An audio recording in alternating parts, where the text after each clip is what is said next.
Howdy folks, we're going to continue on with our next block in our series, which is block 13, Shoo Fly. I'm going to venture to guess that Shoo Fly is an Amish inspired block because of the Shoo Fly pies that the Amish are famous for. So let's bring you down to the table and we'll get started with this block. Shoo Fly consists of our background fabric. We've got a larger piece and then 4 smaller pieces, and we have our B6 fabric, and we have the larger piece and the smaller piece. And as always, I can't give you the measurements. You'll have to refer to your pattern book for that. We're going to start by using the 4 at a time method. We're going to place our 2 larger blocks right sides together, and we're going to sew around the outside edge with a 1/4 inch seam.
I'm going to cut this both ways on the diagonal, and that will give us the other 4 parts that we need, the 4 half square triangles for this square. So I'm going to pause you and I will be right back after I have that done. My half square triangles are cut and pressed, and now the next step is to trim them down to the size of these blocks. Again, I can't give you measurements, so I'm going to do that off camera. I did want to remind you that these squares are on the bias, so when you press them, be very careful not to stretch or distort them. So again, I used my starch pen and I put my iron, I opened it up and I put my iron straight down on it. I didn't go back and forth or up and down. Just a quick reminder. I'll be right back with you. Our pieces are all the way we need them now, and so we're going to build our block. We're going to start with our center square, which is our B6 piece, and all of the B6 colors are going to point toward the center.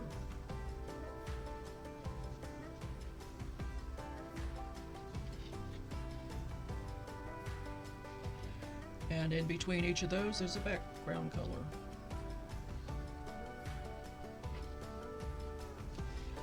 And we'll sew those together, and that will be our Shoo Fly block. So we're going to start our chain, right sides together. And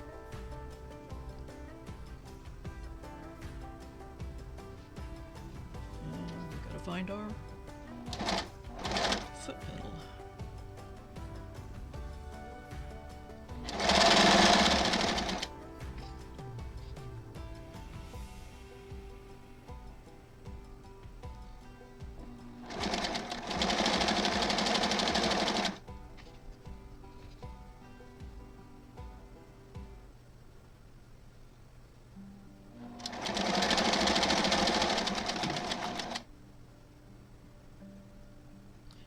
Grab a leader ender and drop your leader ender.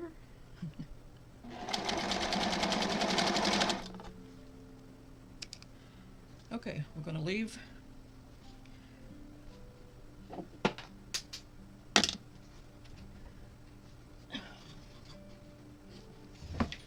the leader ender attached to the top, so we know that that's the top. And we're going to open up our pieces, and we are going to be pressing toward the center.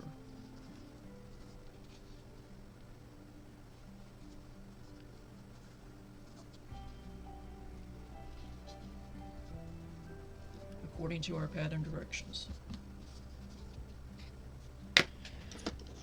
Now we take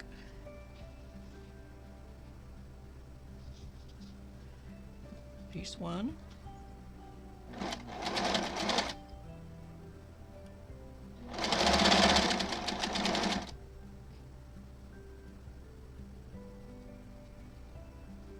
come on.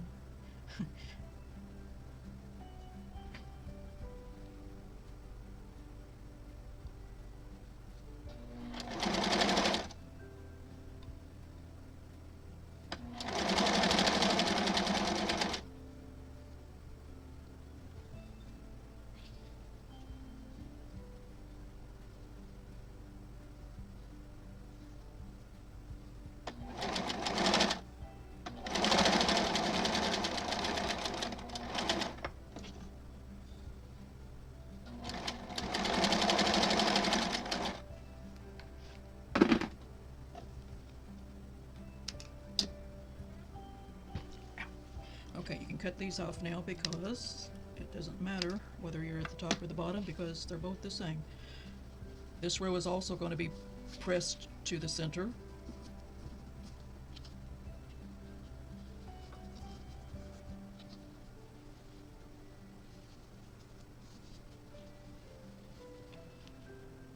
Which makes no sense to me.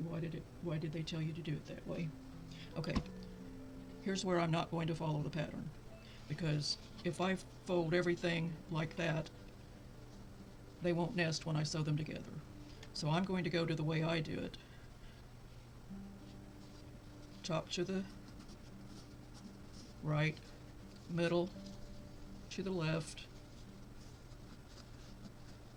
and bottom to the right.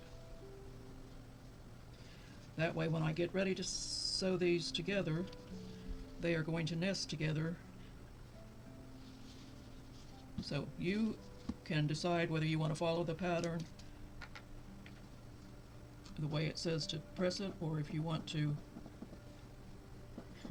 follow me. That's up to you.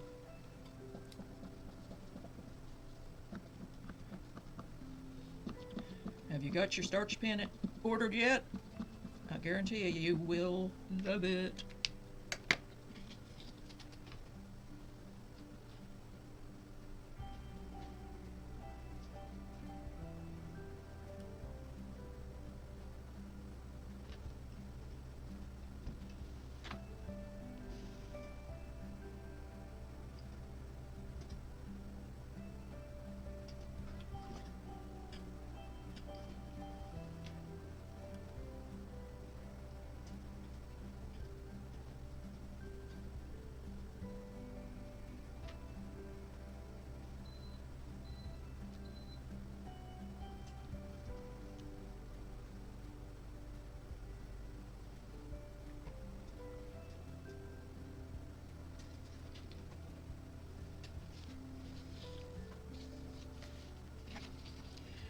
Now we simply fold the top down. You can feel the seams. You don't have to pin if you don't want to, but if you want to, you can. I'm not going to because I don't feel like I need to. If I felt like I did, I would.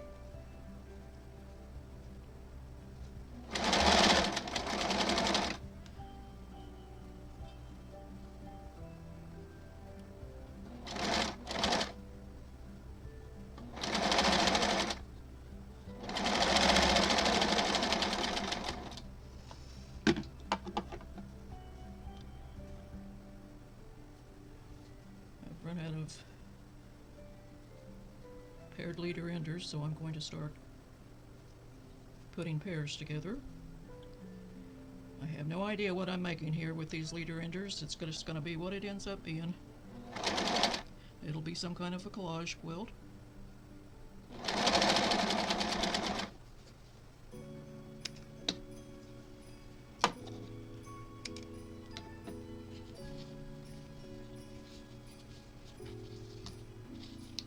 Fold these right sides together, and because they're still webbed together, they're not going to get out of place or turned around.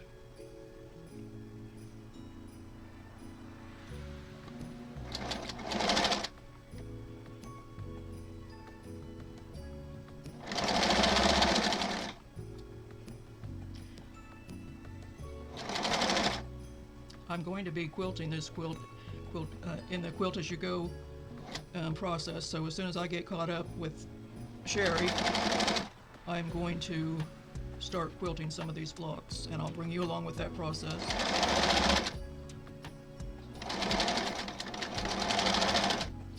Because I don't have to put them together, but I can have them quilted and ready to put together.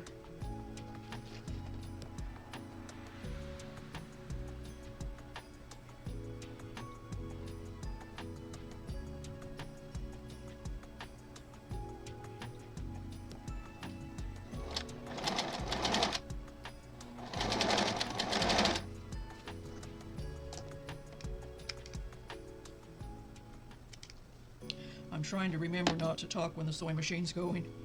Okay, I got myself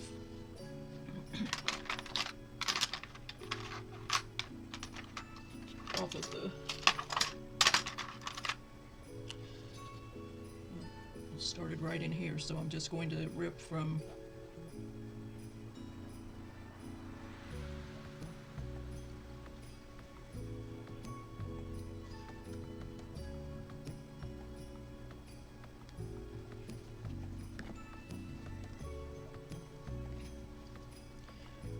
For those who are new to quilting, you may not know about a seam ripper. The seam ripper has a red ball on one end, on the short end, and that glass bead keeps it from going into the fabric when you're ripping. So you want to start just a little hole, and then the part with the red ball goes right into that hole, and you can rip without tearing your fabric.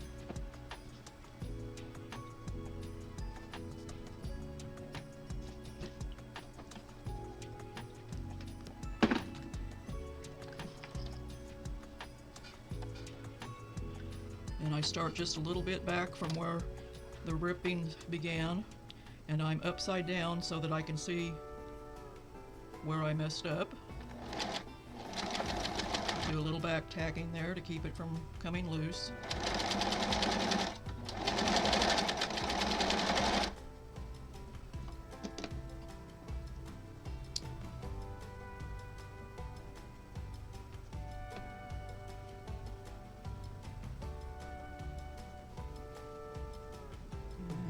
And I put a leader ender in.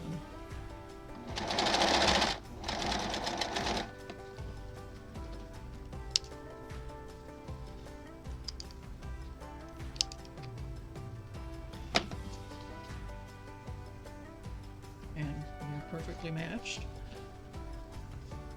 You can choose to press to one direction or the other. In the book it shows pressing them out. I'm going to press mine open. I'm old school, and I think it's a flatter seam.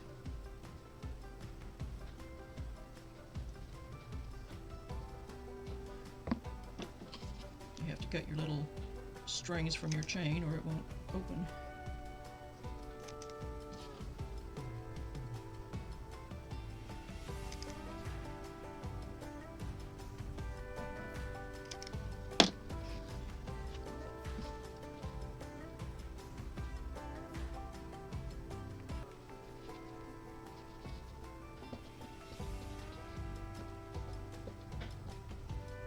Don't forget to give it just a little extra starch there at the junction of your seams,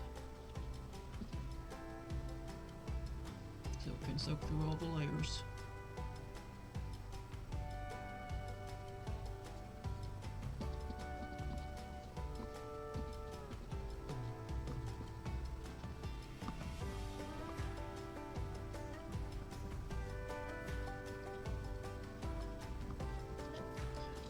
going to take it over to the iron.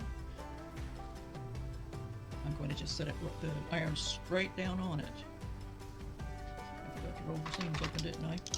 Duh.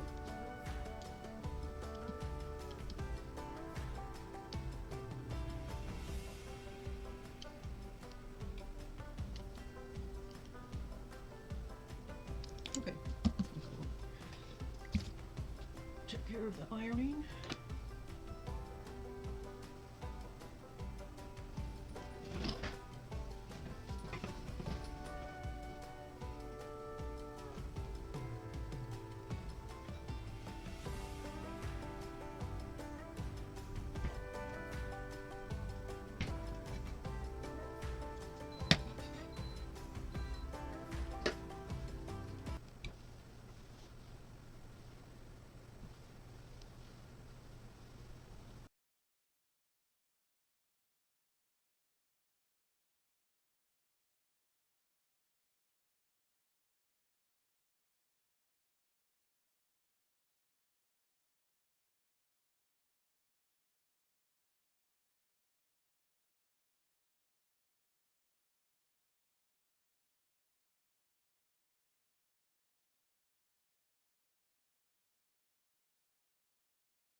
Well, that's it for today.